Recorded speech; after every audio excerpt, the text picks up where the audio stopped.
the Ukraine war has actually done to car sales, and the prices of cars is crazy because cars are so expensive, guys. Have you looked?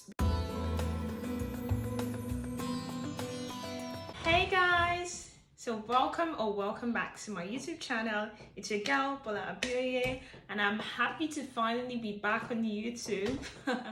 Okay, and in today's episode I'm back to talking about story time with Bola Abioye, and I'm back with another rather sad story.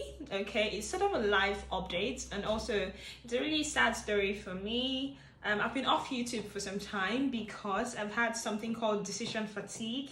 You know, when you're just making like life decision, you know the thing about adulting where it never actually gets easy, you just get used to going through the different phases. That's what I think it is, honestly. And I've been experiencing decision fatigue, and part of it is because I've been making really, very important decisions for my adulthood life going forward, and a big part of it is what I'm about to talk about today, which is my car failing MOT. So if you've been following me, if you've been following this channel, last year I did a video on buying your first car in the UK and the things you need to look out for, and a big part of that was the MOT of the car. So the MOT is the roadworthiness tests of a car. So it just says, oh, this car is certified to be on the UK roads. So just to give you a bit of a backstory again, this was my first car.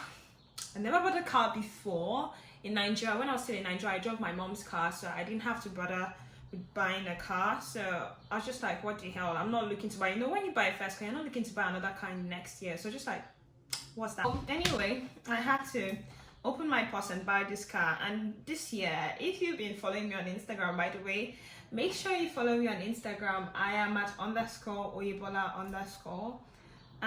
And this year, if you follow me on Instagram, you'd see that I have really been on finance books. I feel like financial education is not something they teach in schools, and so this year I've really been on that game, learning how to, manage my finances. And buying a car was not on my list this year, I can tell you that for free, because personally, I don't believe a car is an asset. Fine, it makes life comfortable, convenience, blah, blah, blah.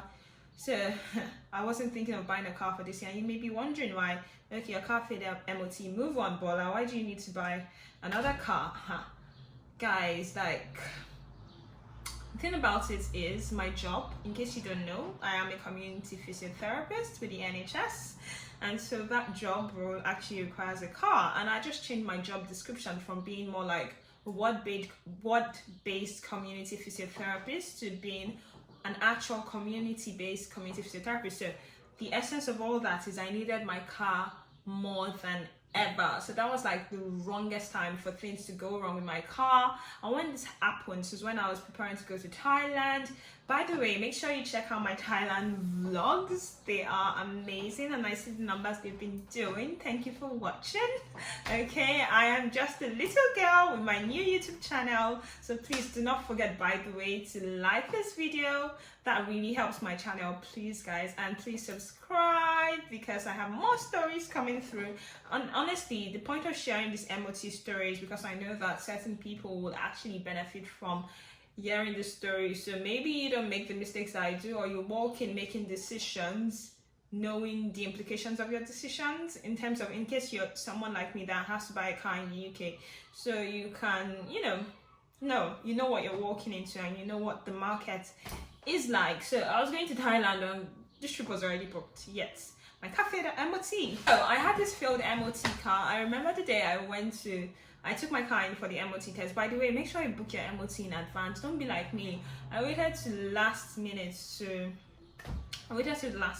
book my MOT and to go in for my MOT tests.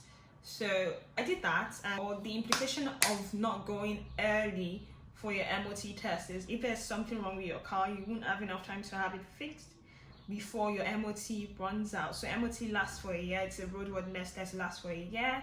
And if you book it, say few days, you book your test few days to when your MOT or your roadworthiness expires, that just means that you won't be able to drive once it expires.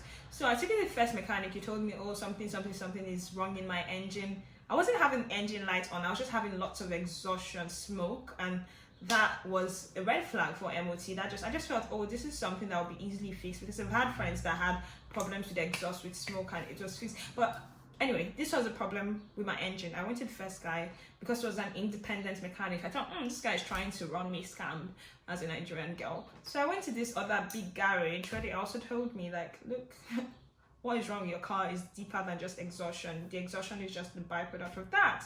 So they're like, instead of fixing something with your engine, and we know, we can't guarantee if in the next year this problem will not come up again, or there won't be another problem in your engine, so we would rather not fix it. You better buy another car. Like, that was the verdict. And I was like, what? Like, I've been going far with my financial goals, my Q1 financial goals tick. I will talk more about my financial goals probably in another video. But so I was like, oh my god, this is really going to ruin my Q2 financial goals, which is ending at the end of this month. Q2 is running out anyway. So I was like, no, I don't want to spend my Q2 saving up for a car, buying a car, paying for a car, blah blah blah. So I went to the car market or more. What the Ukraine war has actually done to car sales, and the prices of cars is crazy, because cars are so expensive, guys. Have you looked? Because I bought in 2022 and comparing with 2023, it's just crazy. Cars that were like 1,000 in 20 or 1,500, I'm just using that as an example, that you're really cheap. Now they're like 3,000, 4,000 ish, or close to 4,000, 1,500. It's like a triple, rise in the prices of cars, and I'm like, what am I gonna do now? Anyway. So, and I got into this place in my career where I really need my car for work. But knowing what I know about finances, I don't think personally that cars are an asset. So that was the big thing for me. Like, my job is making me have to buy this car. Maybe I should start considering being in another career path, because what happens if I buy another car, another used car, and and something happens and I still have to go back to buying another car or finding a solution? It's just stressful. So I thought of many things. Should I change my job? How easy is it to change jobs? Damn, like, that process can be long. So I found out that, this is not the best option for me. I need to fix this problem with my car. And so I had to buy a new car in the end. I can remember being in Thailand and I was enjoying my holiday fine, but on the other hand, I was thinking of, when I get back, I need to, do this kind of work that needs this kind, like, that needs a car. What am I going to do? I kept checking, and I ended up just buying something, another used car.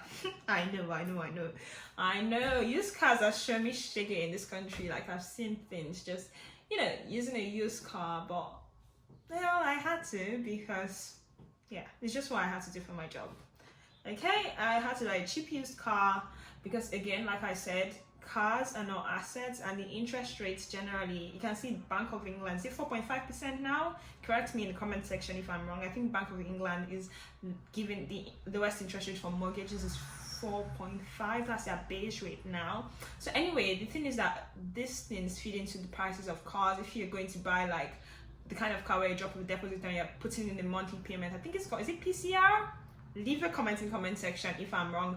The type of payment plans, the kind of car you buy, and you have payment plans and whatnot, the rates have gone up. So it's like, cars are not an asset. Why do I have to put in all my money into buying a used car, whatever car? It didn't just sit well with me to buy a 2016 or 2019 or 2021 used car and be putting in monthly payments. For me personally, it doesn't just work for me. I have been reading the psychology of money, and I know everyone's psychology of money is different. Everybody has like different base points in life. Everybody's from different backgrounds, so the way we think about money is different. So in the end, I think everyone should do what works for them. By the way, maybe next I'm going to do the story time about my financial life now. Okay, so you just understand where I'm coming from and books I've read and how they've influenced me, my savings and everything so far. So, the last few days in Thailand, my head was spinning. I was seeing 2003, 2004 cars that were selling for about 4,500, I believe. And then I went to another garage and I saw some used cars that look like grandma cars, and I'm like, I'm not married. No one is gonna approach me in this kind of car, like, you know, in an no shade on Honda, but Honda Jazz, you know, that big Honda Jazz, like 2006 model. Check it out and just imagine tiny me in a Honda Jazz. Anyway, maybe that's why I went for a tiny car. I ended up going for a Smart Fortwo car. Shout out to everyone that drives Smart Fortwo cars. I don't have kids. A 2-seater car is fine for me. So I just need something to get around for work. And so, I don't know, Smart Fortwo was just perfect for me, especially because I'm not looking to break the bank with buying cars right now. That's just my own philosophy. Like I said, I'll probably do a story time in my about finances much later, but yeah, I bought that because, you know, I have my financial goals for the year, and buying a car was not part of it. If this was going to be an emergency, I mean, I just had to buy a small car. And even Smart Fortwo cars, I think they're quite great because they are Mercedes cars. So they're made by Mercedes and Smartwatch. So they came together, you know Smartwatch, that brand. So it came together Mercedes to create something economical. Even the economical, if I tell you the price, oh gosh, what Ukrainian war and inflation has done to the UK economy. Cars are so expensive, guys. Anyway, so this is me with, you know, my Smart Fortwo cars. And by the way, maybe check back with me next month because I am currently driving a courtesy car because my Smart Fortwo car, which has been under 3 months warranty, a problem has come up. And anyway, this time I bought from, I'll go into it, I bought from a bigger garage this time. So if you buy my garage, I think it's been existent for like 100 years. I think that was a mistake I made last time. I bought from a garage that was too far away from me, which I couldn't drive to it, and I wasn't sure of their who they were as people. What's the word I'm looking for, guys? They didn't have like this great history. I didn't know much about their history. So, but this car that I bought from their family business, the car dealership I bought from, family business, the car garage is 30 minutes away from me, and they've been in business for about 100 years, family business. So you definitely don't, they have the right contacts, etc. So I bought my car from them. By the way, like I said, check back with me maybe in a month because this used car that I bought also has, like, you know, a bit of a problem, but this time they took it to Mercedes to fix it. So they took it to Mercedes to fix it. So Mercedes is a good brand. It's a quite reliable brand. Maybe check back with me in like 4 years. I'll definitely be driving a Mercedes. Definitely. Okay, because I really love the Mercedes car. So I was like, you know what? Apart from this YouTube channel, I will tell everyone else that I'm driving a Mercedes. Since the car I'm driving, it really comes on that Mercedes company, or it was made by them. So anyway, guys, I don't drive a Smart Fortwo. I drive a Mercedes. Okay, I keep deceiving myself. Anyway, so they took the car back to Mercedes. That is quite relaxing for me. I feel like with used cars, you can never really say what's going to happen, what's going to work and what's not going to work long term. It's always a gamble with used cars, in my opinion. Fine, I was unlucky first time, and I bought from a garage in another city who I didn't really know about. This ones, they had a big name. I had people I worked that bought cars from them which had lasted, but I understand that my new car is a relatively older car. It's from like mid 2000s, if that makes, no, sorry, we're still in 2000s. Okay, I won't sell myself. So anyway, my car is from like around that. No, I'm not gonna give myself away. So anyway, my car is a bit older, to say the least. It's more than 10 years old, so it's going to come up with some problems. That's the thing with used cars. They said they did some work about before they even sold the car to me, so I bet they did their best because they seem like a reputable company. But the thing with used cars is you can't guarantee 100%. So your best bet is just to buy from a garage that is not too far from you. I made that mistake. Even in my own video about cars, which I'll leave in the description box, I said always buy from a garage close to you. I didn't take my own advice, but I mean, I was talking from my mistake back then. I have learned. Anyway, guys, so now I drive a Smart Fortwo car. You know, at least I'm driving something. I'm using something for work. Guys, cars just give you a headache, and I don't know, just give you a headache, especially except you're buying a very new version, except you really have the money for a new version. So if you have a good car now, a good used car, guys, cherish it, because it can be really hard to find one, especially if you drive only automatics like me. It can be hard to find a good used car. So what I really learned from my MOT fail is just buy from a garage close to you. You can't always guarantee things 100%. Now I have 12 months MOT. This garage close to me, if there's anything wrong with my car, I'll always take it to them. I'll take it to them to do my MOT test for me. They'll do everything for me going forward because they sold that car to me. I'll do my best to take care of the car, but if any mechanical, electrical problems happens, I'll take it back to them. That is just your best bet with buying cars. Honestly, I think that's the lesson I learned, guys. And yeah, I drive a new car now. I mean, like, not used car, but I mean, I drive another car now. That's what I mean by a new car. So anyway, guys, that is my story. Please learn from my mistakes. Don't make that kind of a mistake. And I wish you all the best if you're looking to buy a car, really. It can be tough out there. It can really be tough.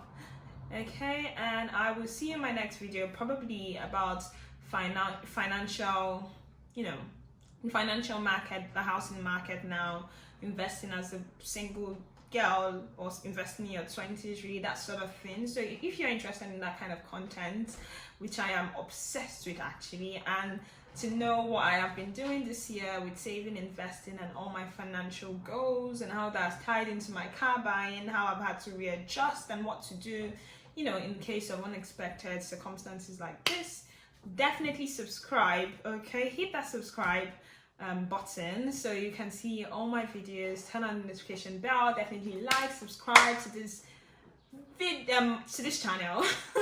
Like this video, share with friends, share with any friend or family member, say in the UK, looking to buy a car, having car problems, having MOT problems. And I wish you all the best. See you in my next video. Bye.